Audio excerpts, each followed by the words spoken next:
안녕하세요. 축구 전문 기자 한준입니다. 2022-2023 시즌은 아마도 한국 팬들이 그 어느 때보다 많이 또 자주 이탈리아 세리에A 경기를 지켜봤을 것 같은데요. 바로 나폴리의 33년 만에 세리에A 우승이라는 역사적인 성과의 중심에 대한민국 대표 수비수 김민재 선수의 활약이 있었기 때문입니다. 이제 나폴리의 올 시즌 공식 일정은 오는 주말에 있을 삼프도리아와의 경기를 통해 끝나게 되는데요. 김민재 선수는 37라운드 볼로냐전에 경고 누적 징계가 이제 확정이 되면서 이 최종전을 뛰지 못하게 됐어요. 어떻게 보면 김민재 선수가 이제 마지막 경기는 휴식을 취하면서 이제 자신의 거취를 고민할 수 있는 상황이 된 것 같은데요. 나폴리가 올 시즌 우승의 주역인 루치아노 스팔레티 감독과의 결별을 공식화했습니다. 회장도 감독 본인도 이 안식년에 대해 이야기를 했고, 그런 과정 속에 이 스팔레티 감독이 김민재 선수의 거취 이적설에서 큰 반향을 일으킬 발언을 했거든요. 맨체스터 시티 이적을 점칠 수 있는 발언을 했습니다. 대체 어떤 이야기가 있었고, 또 현지에서 나오는 최신 보도를 통해 나폴리의 여름 이적 시장 상황은 어떻게 될지, 그리고 김민재 선수의 이적은 어떻게 진행될지 소개해드리도록 하겠습니다. 우선 스팔레티 감독이 나폴리를 떠나는 것은 데 라우렌티스 회장이 직접 인터뷰를 통해서 밝혔어요. 이탈리아의 메인 방송사인 라이 스포츠의 프로그램에 출연을 했는데, 스팔레티 감독은 자유입니다 이렇게 이야기를 했어요. 어떤 상황이 있었느냐, 두 감독이 거의 최근에 두 차례에 걸쳐서 저녁 식사를 하면서 면담을 했고, 그 과정에서 연장계약 발동을 하려고 했었거든요. 실제로 이제 우승이 확정됐을 때, 홈경기 우승 행사 때 데 라우렌티스 회장이 2024년 여름까지 1년 연장할 수 있는 구단의 권한을 행사하겠다라고 이야기했는데, 이 얘기를 듣고 스팔레티 감독이 좀 불쾌했다는 얘기들도 있었고, 또 그 이후에 또 연장 계약을 위해서 다음 시즌을 어떻게 운영할지를 위해서 협의를 가졌는데, 이때 얘기가 나온 게 이제 연봉 문제가 아니라 스팔레티 감독이 다음 시즌에 더 좋은 성과를 내기 위한 동력을 얻기 위해서는 선수단 구성에 대한 상황을 들어봐야 하는데, 그게 조금 여의치가 않는 상황이 됐다, 그렇게 좀 유추할 수가 있겠거든요. 그래서 이제 데 라우렌티스 감독이 어떻게 이야기를 했느냐, 누군가가 찾아와서 내 할 일은 다 했고 이제 한 시대가 끝났다라고 한다면 당신은 어떻게 하시겠습니까? 그러니까 스팔레티 감독이 다음 2023-2024 시즌을 이끌면서 성공을 할 자신이 없다라고 이야기를 했다는 거예요. 시대가 끝났다, 사이클이 끝났다, 그걸 어떻게 반대할 수 있습니까? 다음 시즌 잘해보겠다, 뭔가 해내겠다, 이런 의지를 보이지 않는 상태의 감독을 억지로 잡아두는 게 의미가 있을까? 그랬을 때 성과가 나올까? 이것을 데 라우렌티스 회장은 고민한 것이죠. 그는 저에게 많은 것을 주었고 저는 그에게 감사합니다. 스팔레티 감독이 이미 나에게, 구단에게 해준 게 많기 때문에 그의 의사를 존중할 수밖에 없다. 그렇기 때문에 그는 좋아하는 일을 할 권리가 있다. 그가 혹시 뭐 다른 팀으로 이적을 하겠다, 다른 팀을 맡겠다, 이렇게 됐다면 상황이 좀 복잡할 수 있을 것이고 좀 이제 까다로운 협의가 있었을 텐데, 그게 아니라 저희가 이전 영상에서 소개해드린 대로 아예 1년 동안 쉬겠다, 안식년을 갖겠다라고 했기 때문에 그거를 말릴 수가 없다. 게다가 스팔레티 감독이 이제 60대 후반의 고령인데다가 뭐 어떻게 보면 이제 정신적인 부분에서 휴식도 필요하기 때문에 이렇게 흡수할 때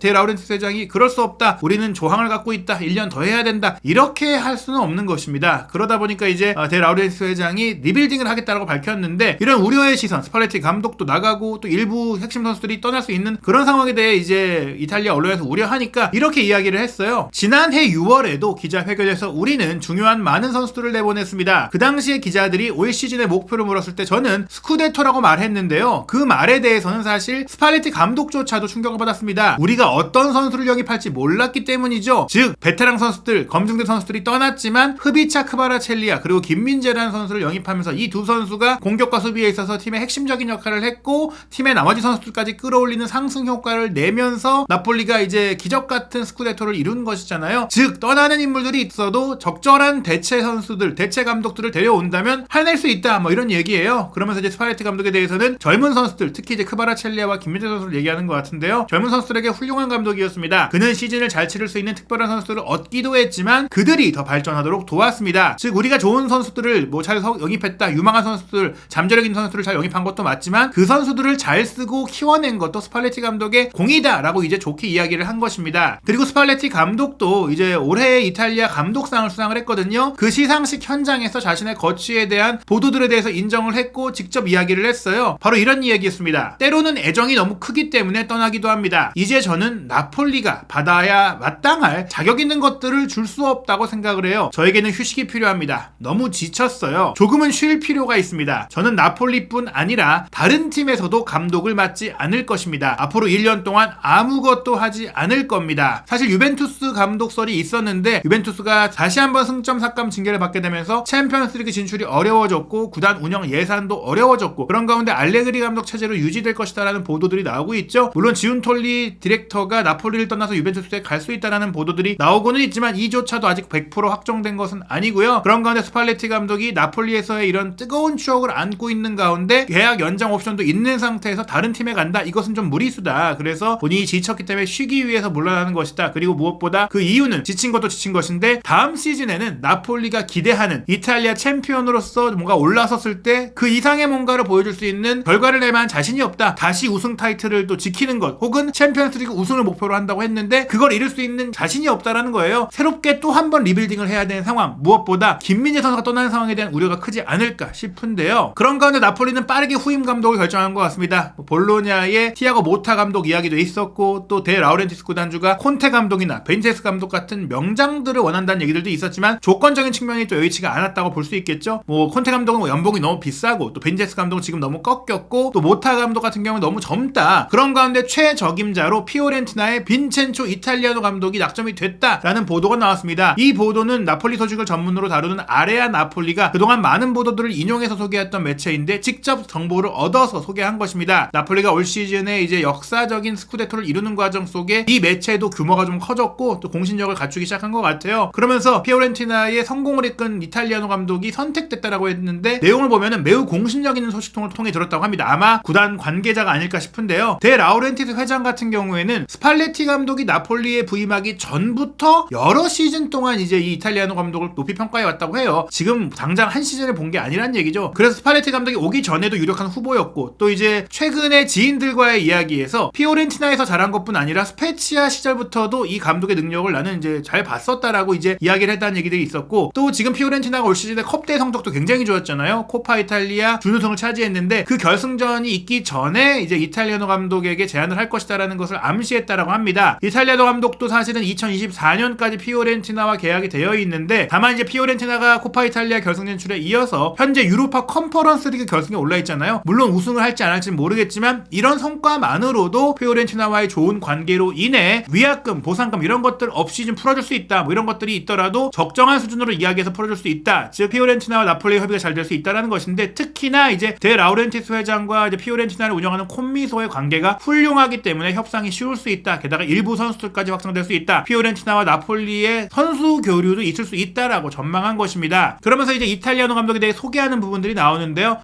1977년생 아직 뭐 한창의 나이 지금 전성시대에 이른 감독인데요. 아이가 둘이 있고 라파엘라와 결혼했다라는 사생활까지도 이제 아레아 나폴리에서 상세하게 소개를 했고요. 선수 시절에도 베로나, 키예보에서 활약을 하면서 세리에 A에서 오랫동안 활동했던 선수 출신이고요. 파도바와 트라파니에서도 활동을 했습니다. 감독으로는 현재 나폴리가 쓰고 있는 4-3-3 시스템을 똑같이 쓰고 있고 또 공격적인 4-3-3을 쓴다고 합니다. 풀백과 윙어 등 외곽의 측면 선수들의 역할이 중요하다. 나폴리와 마찬가지죠. 풀백이 올라가고 또 측면 공격수들이 흐비차라든지 로사노라든지 폴리타노라든지 뭐 이런 선수들을 잘 활용해서 골을 만드는 플레이를 했잖아요. 그리고 산미들도 공격적으로 쓴다. 즉 나폴리의 현재 축구를 그대로 이어받아서 발전시킬 수 있는 감독이다라는 겁니다. 다만 이 감독이 2월 7일에 현지 시간으로 열릴 웨스트햄 유나이티드와 유로파 컨퍼런스 리그 결승전을 준비하고 있기 때문에 선임을 한다고 하더라도 최소한 이 경기 이후가 될 것이다 라고 봐야 한다 라고 이야기를 했어요. 과연 이 보도대로 이제 스팔레티 감독의 후임이 이탈리아노 감독이 될지는 지켜봐야 될 텐데 이 이탈리아노 감독이 김민재 선수와 인연을 맺게 될 것이냐 그건 좀 어렵다고 봐야 될 것 같아요. 일단 스팔레티 감독이 나폴리를 떠나는 이야기를 했던 그 올해의 감독상 시상식 현장에서 김민재 선수에 대해서 또 이야기를 했거든요. 이 이야기가 김민재 선수에게 관심을 갖고 있고 현재 영입을 추진하는 것으로 알려진 맨체스터 시티로 이제 추천을 하는 듯한 이야기가 됐어요. 어떤 이야기냐? 김민재 선수를 지켜본 결과 다른 선택지가 있었음에도 불구하고 우리를 완전히 설득했습니다. 그는 자신에게 요구되는 모든 것을 경기장에서 보여줄 수 있는 퀄리티, 자질을 갖추고 있었습니다. 우리는 그와 이야기를 나누고 또 함께 훈련하면서 상대 선수를 상대하는, 수비하는 플레이보다는 발 사이에 발로 공을 쥐고 온더볼이죠. 플레이하는 것이 더 재미있다고 설명을 했죠. 김민재는 잘 해냈지만 맨체스터 시티에서 스톤스가 했던 것처럼 볼을 가지고 상대 지역으로 들어갈 수 있는 잠재력도 갖추고 있습니다. 이게 굉장히 중요합니다. 어떤 이야기냐? 김민재 선수를 영입할 때 다른 수비 옵션도 있었지만 경기력을 나도 직접 체크해보고 영상을 봤더니 이 선수가 수비수로서 필요한, 내가 특히 원하는 빌드업 능력과 공격 능력을 갖춘 현대적인 수비수더라. 그리고 이 선수를 내가 훈련시키면서 얘기한 게, 수비는 원래 잘하지만 잘하고 있으니까 나머지를 발전시켜야 된다. 패스 능력, 빌드업 능력, 그리고 드리블 능력, 공격 가담 능력을 요구한 것이다. 사실 스팔레티 감독이 경기 내내 김민재 선수에게 공격적으로 패스해라, 올라가라 많이 지시하고, 또 김민재 선수가 뭐 풀백처럼 오버래핑하고 때로는 윙어처럼 상대 페널티 에어리어 안까지 돌파해서 패스하고 크로스하고 슈팅하잖아요. 이런 것들을 김민재 선수가 혼자 오버를 한 게 아니라 스팔레티 감독이 전술적으로 역할을 준 것이고 주문한 것이다. 그런데 이런 주문들이 결국에는 맨시티라는 팀에서 현재 센터백이지만 올 시즌에 중앙 수비형 미드필드로 올라가서 빌드업에 더 많이 관여하고 또 상대 문제에 더 많이 들어가고 또 득점 상황에 더 많이 관여하는 이런 역할들을 하는 게 있는데, 이만큼 김민재도 할 수 있다라는 거예요. 근데 흥미로운 것이 맨시티와 나폴리가 올 시즌 각각 잉글랜드와 이탈리아의 챔피언으로서 이런 주도적인 축구, 라인을 올리고 수비수들도 공격하는 토탈 사커를 보여줬는데, 펩 과르디올라 감독이 이제 챔피언스리그 인터뷰에서 나는 나폴리의 경기를 너무나 즐겁게 지켜본다, 많이 본다, 나폴리는 유럽 최고의 경기라고 보이고 있는 팀이다, 이런 얘기를 했거든요. 그 과정에서 나폴리의 플레이를 잘 알 것이고, 특히 이렇게 나폴리를 지켜봐왔기 때문에 수비수 영입 대상으로 김민재 선수를 꼽은 거라고 볼 수 있는데, 지금까지 저희가 말씀드렸던 것은 사실 워커가 나이가 많으니까 또 오른쪽 센터백으로의 옵션이 아니냐, 또 아케가 이제 왼쪽 센터백인데 라포르트가 떠나게 되면 아케 혼자 왼쪽 센터백으로 남게 되니까 그 결혼을 채워야 되기 때문에 그 위치도 또 보는 게 아니냐, 이렇게 센터백으로서의 역할만 봤는데 스톤스의 역할까지 할 수 있다라고 이제 이야기를 한 것은 맨시티에 좀 추천하는 게 아니냐, 그 역할뿐 아니라 수미까지 볼 수 있으니 지금 거의 3개의 포지션을 볼 수 있는 게 김민재다, 김민재 한 명 데려와서 큰 효과를 낼 수 있다 라고 이야기하는 것과 같은 느낌이에요. 올 시즌 맨시티가 프리미어리그 경기를 치르면서 가장 많이 쓴 포메이션은 4-3-3인데 이게 주로 전반기였고, 후반기에는 12경기를 3-2-4-1로 뛰었고요, 3-4-1도 한 경기, 즉 3백으로 13경기를 치렀는데, 경기 중에 또 포메이션을 바꿔가면서 플레이한 걸 봤을 때는 이 3백 형태를 굉장히 많이 썼어요. 그 3백에서 중요했던 게 워커, 디아스, 아케를 3백으로 두고 본래 센터백이고 또 본래 오른쪽 풀백을 좀 가끔 보기도 했던 존 스톤스를 로드리의 곁에 투미들로 배치한 것인데, 로드리가 빌드업이 좋은 수비수이고 또 원볼란치로 보면서도 수비력이 나쁘지 않지만 스톤스가 곁에 커버해주니까 로드리가 더 많이 올라가서 슈팅을 때릴 수가 있고, 때로는 로드리가 뒤를 커버해주면 스톤스가 올라가서 슈팅하고 패스하고 이런 플레이들을 펼치잖아요. 그러다 보니까 사실은 소파스코어의 기록 평점 기준으로 존 스톤스가 맨시티 전체 선수들 중에서 평점 9위, 7.03점의 평균 평점을 받았어요. 굉장히 뛰어난 수준인데, 이 스톤스의 기록을 살펴보면 히트맵을 보세요. 굉장히 광범위하잖아요. 오른쪽 측면, 문전, 중앙, 그리고 수비형 미드필드 영역부터 상대 지역까지 넘나드는 정말 엄청난 활동폭을 보여준 것인데, 실제로 2골 2개의 도움을 올리기도 했고 빅찬스도 2개를 만들었고, 거기 수비적인 역할을 하면서도 키패스를 0.3에 기록했고, 그러면서 이제 93%의 안정적인 패스 성공률을 보여줬고, 공격 지역에서의 패스 성공률도 90%에 달했어요. 거기다가 경기당 0.3회의 드리블 돌파를 시도하면서 돌파까지 보여줬다. 그리고 돌파 성공률이 86%에 달했다. 이렇게 본인이 미드필더로서의 역할을 올 시즌에 재발견한 것이 큰 소득이라고 할 수 있겠는데, 그런데 현재 맨시티에서 그렇다면 스톤스 같이 3-2-4-1 포메이션을 쓸 때 해줄 수 있는 선수가 있느냐, 사실 이제 루이스 선수가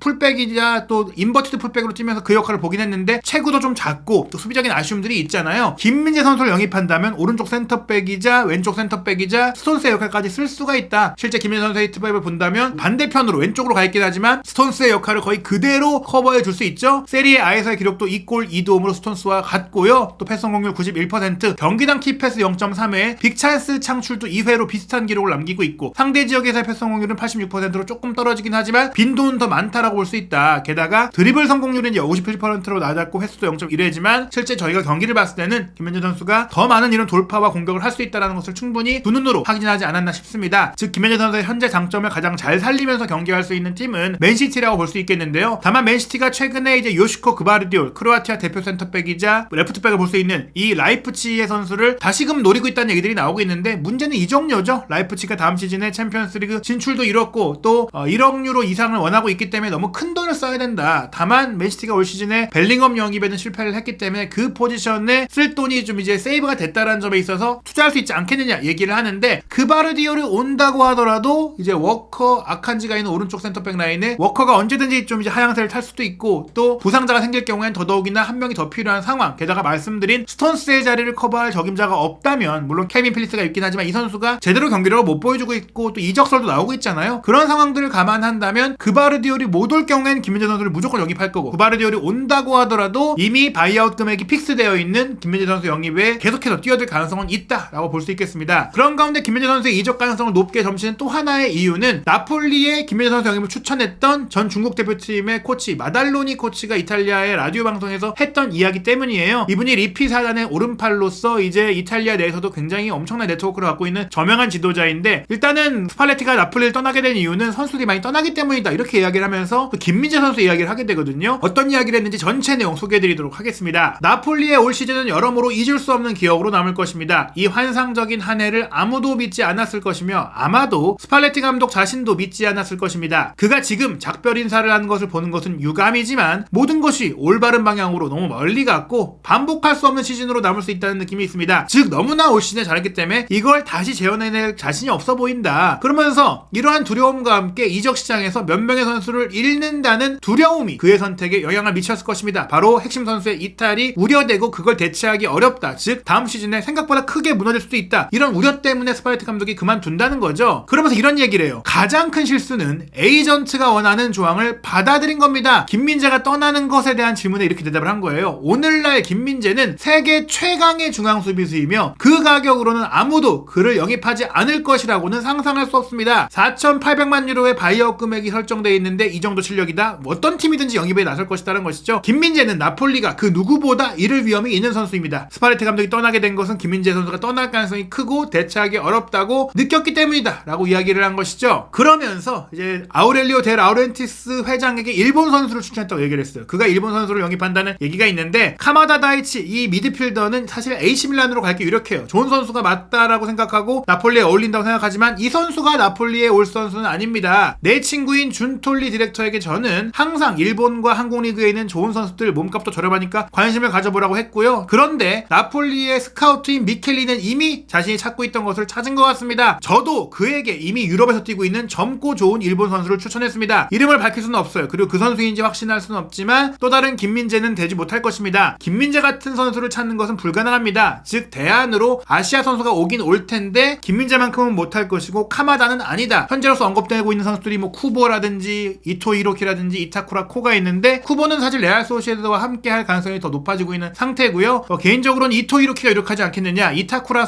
코 선수도 메넨글라드바에서 잘했지만 이타쿠라 코보다는 이제 이토 이로키가 이제 왼쪽 센터백으로도 뛰었던 김민재 선수의 자리를 그대로 커버할 수 있고, 뭐 신체 조건이나 활동력이나 속도적이나 나이적이나 이런 면들에서 좋기 때문에 뭐 이토 이로키가 전 개인적으로 유력하지 않을까 생각이 됩니다. 어찌됐거나 김민재 선수의 이적은 기정사실화가 되고 있는 상황인데요. 그런 가운데 나폴리의 최종전 경기 일정도 확정이 됐습니다. 나폴리가 한국 투어 때문에 이탈리아 시간으로는 6월 3일에 최종전을 치르고 싶다라고 사무국에 요청을 했지만, 현재 상황으로 보자면 나폴리의 한국 투어는 무산이 됐기 때문에 이렇게 이제 진행할 이유가 없어진 것이죠. 그래서 이탈리아 시간으로는 일요일 밤, 한국 시간으로는 6월 5일 월요일 새벽 1시 30분에 나폴리가 안방에서 삼프도리아와 최종전을 치릅니다. 김민재 선수는 이 경기에 결장하지만 이날 경기 현장에서 우승 트로피도 들고 또 세리에 A 베스트 수비수상 시상 가능성이 있어서 이 부분도 지켜봐야 될 것 같습니다. 김민재 선수 현재로서는 이제 잉글랜드 프리미어리그 이적 가능성이 계속해서 제기가 되고 있고, 맨유가 유력하다, 뉴캐슬이 유력하다 이런 얘기들이 있었지만 스팔레티 감독이 맨시티 그리고 스톤스 선수를 대신할 수 있고 스톤스의 역할을 할 수 있다는 얘기를 한 것으로 봤을 때는 맨시티와도 이야기가 오가고 있는 것으로 보입니다. 과연 김민재 선수 올 여름에 어떤 팀에서 새로운 도전에 나서게 될지 한준TV에서 최신 정보 확인하시기 바랍니다.